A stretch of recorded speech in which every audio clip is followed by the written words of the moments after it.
was deep.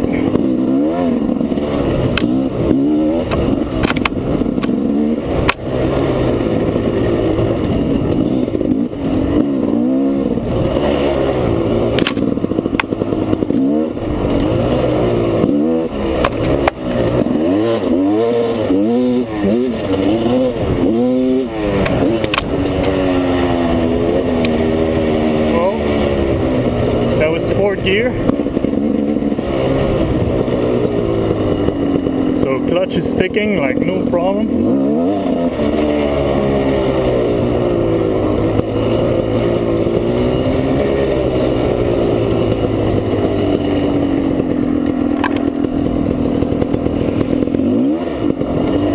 Brakes are phenomenal.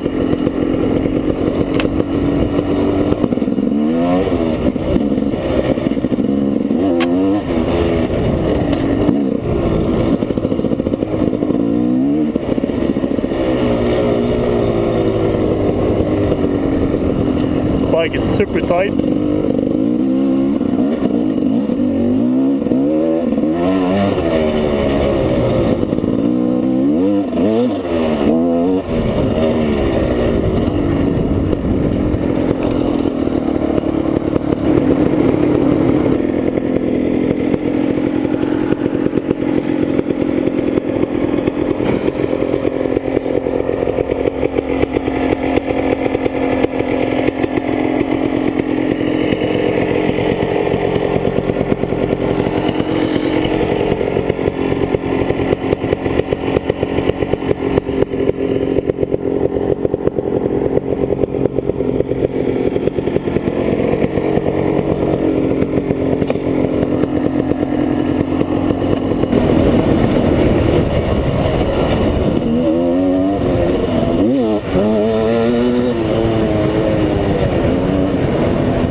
This bike is fantastic, really.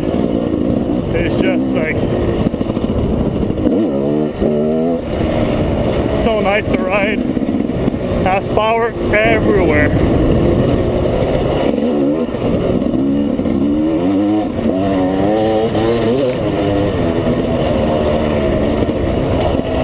It's really muddy for the kind of tire I have. I'm wearing Dunlop 803 both on the front and back. It's the perfect tire, like for middle of the summer-ish when things are fairly dry. But at this time of the year, with all the rain we're getting and all the mud, that like basically the ground is all mud and clay with a layer of wet grass on top of it. So that's fairly slidey, except for here.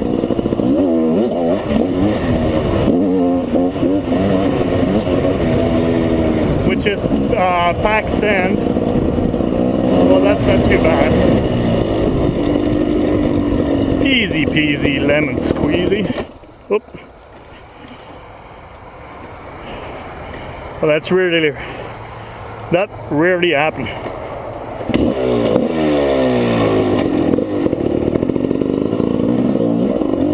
I just love two-stroke for that exact reason.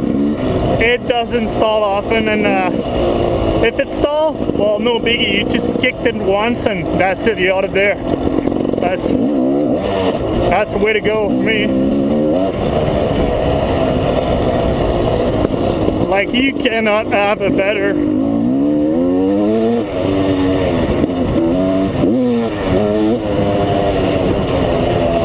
trail bike than a 300 two-stroke. Really, it's just really a good bike to have.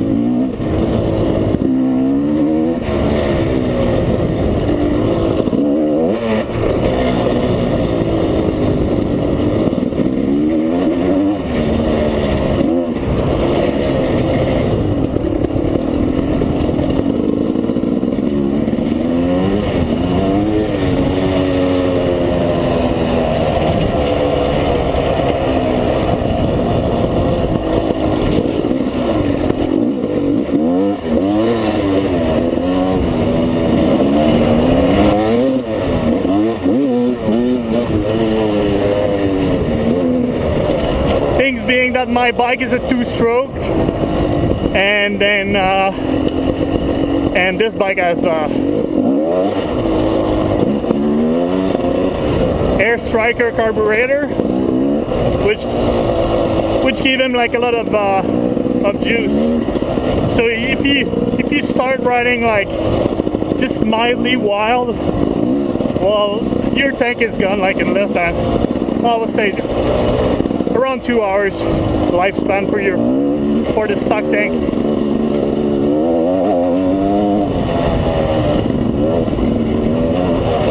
So this is my second ride with that tank, and yeah, basically I just did test rides with that thing, so I'm not super familiar with it yet, but so far I'm pretty happy. It's not that heavy. You feel it when it's cold, it's heavier, but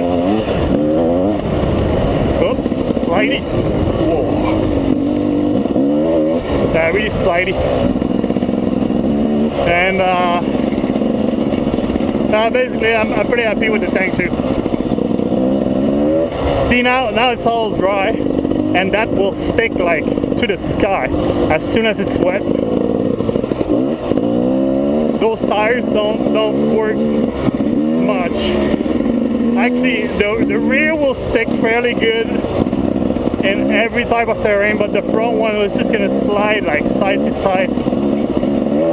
I don't know what I was thinking when I took the pair. It's just, I don't know, I wanted to try those tires for so long, so I figured I might as well get both and try them. But now the only other front tire I have that's like over 200 winter screws in it, so I cannot use them, so I'm stuck with that one. So I don't know, if I don't sell it, maybe next summer I'll buy another one. Well, for sure I'll buy another one next summer.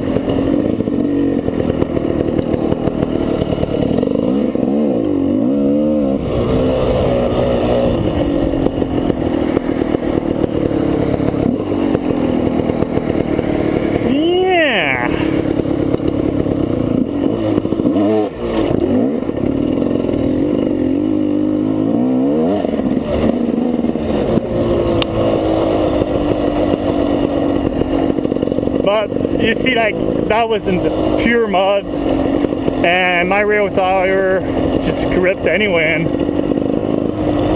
popped over that little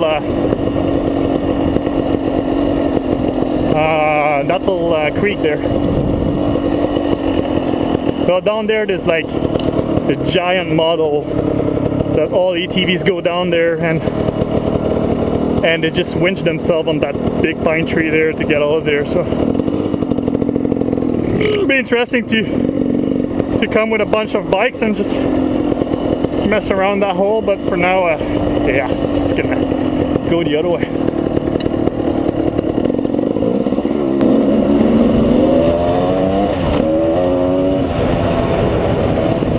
I just love the clutch. It's just like a one finger deal, like I was saying. It works so great. I can stand up, ride a portless, and whenever I need to shift, I just pull one finger and that's it. That's a done deal.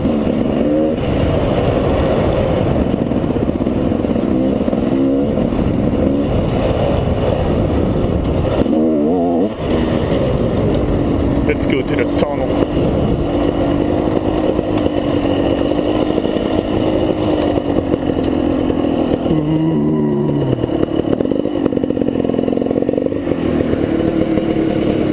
I-beam. Ooh, slidey.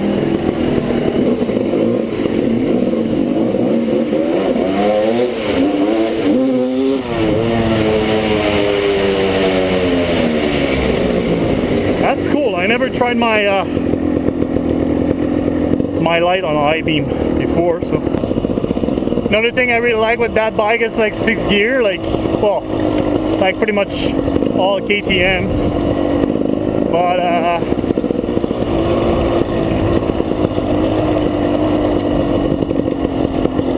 it gives you like plenty of bottom to fool around and just cruise over obstacles.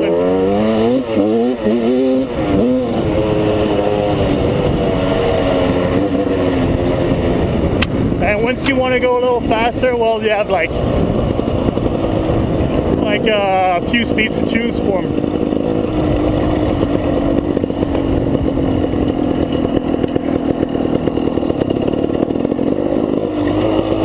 And yep. I don't know if you guys are reading Dirt Rider like as much as I do, but oh.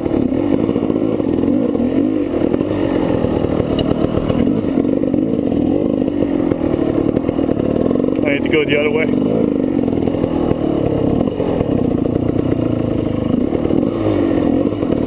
If you want to keep the sport healthy, you don't screw around in public area, because really,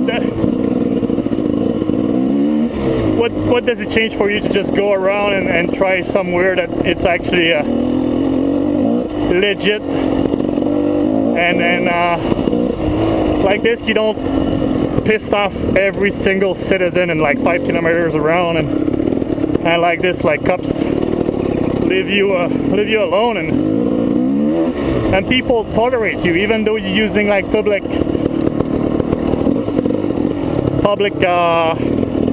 trails, or it's just being civilized.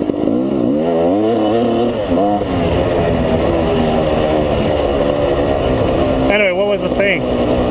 Yeah, Dirt Rider made like a shutout for the 300s, and GasGas came last out of all the bikes they tested, and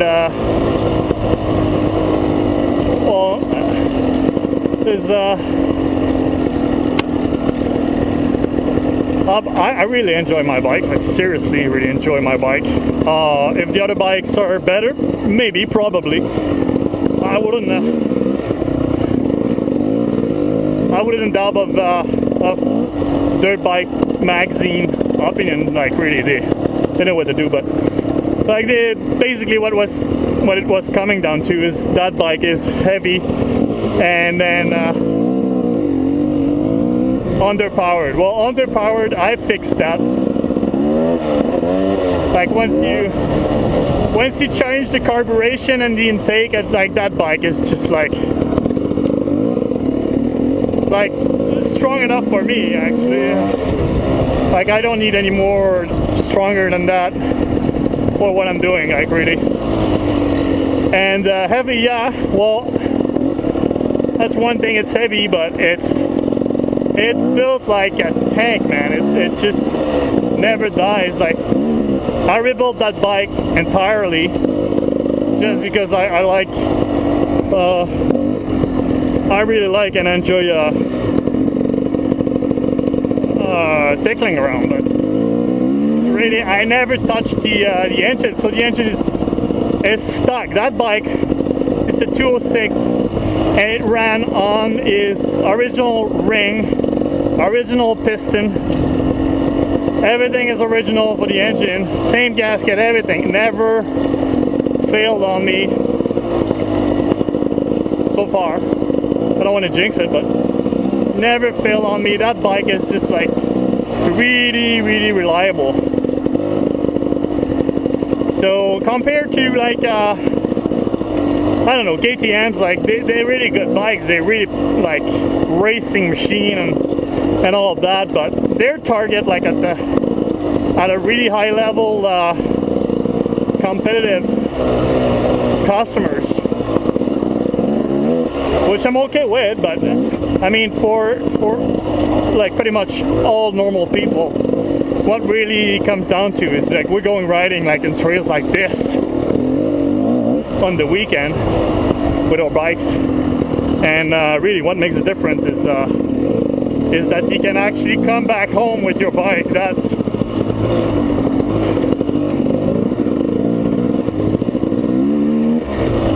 That really is what made the difference for me. So like I didn't own like many other bikes, and then this is just an opinion really, but yeah, I know that KTM is pretty expensive to repair, and and they're not that really reliable, that I know. So well, with that bike I don't have the problem. But truly, to be honest, when I bought that bike, I wanted like a KTM 300 because that was my dream bike since I was since I got into dirt biking, which is pretty much when I was like a young lad. And then I came up to an ad posted on a website, and that guy was selling that bike for $2,000. I was like, well, that's exactly the same as a KTM 300, and I can afford it. So yeah, sure,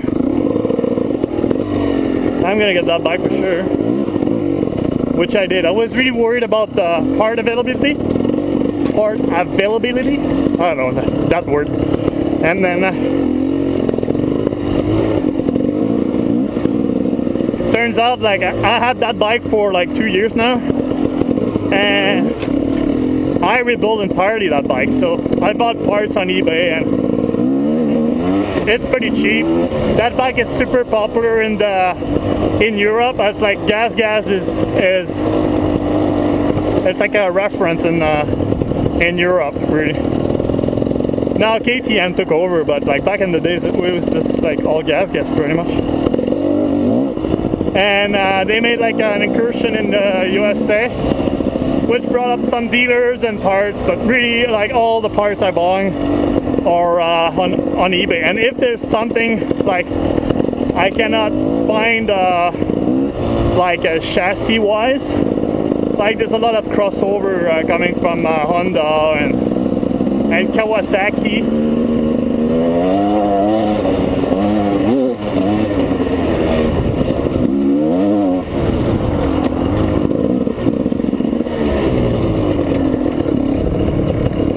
So that done it for me like really well.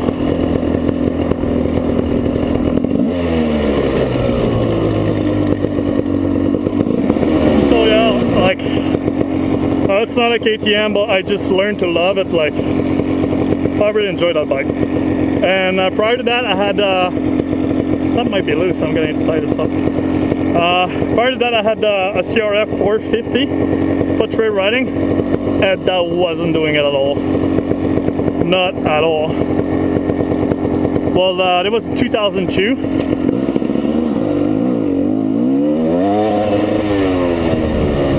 And I don't know if compression was super high back in the days, or it was really one of the first 4-stroke, high performance 4-stroke.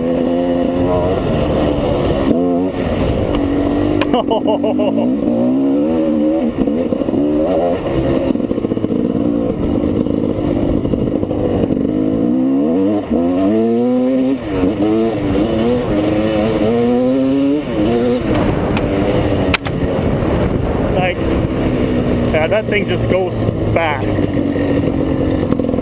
Yeah, the CRF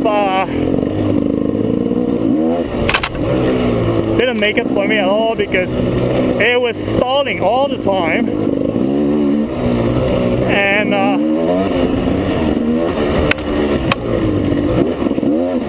since it was warm, I couldn't restart it. So I will spend like the freaking an hour like kicking and waiting for my bike to cool off, and then I could actually start it and like pray like all the gods in the sky that it doesn't stall again. And when you're like in the middle of the summer and you're cranking those bikes,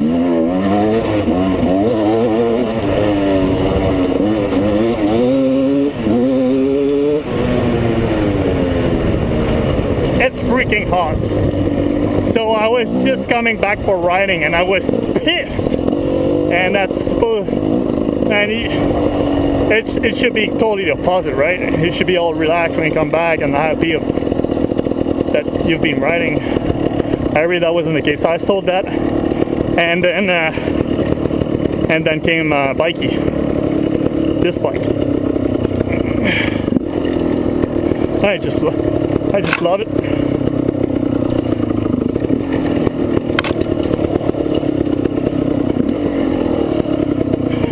I was looking for that rear brake so bad. I just like missed it a couple of times. I was starting to get a little worried there.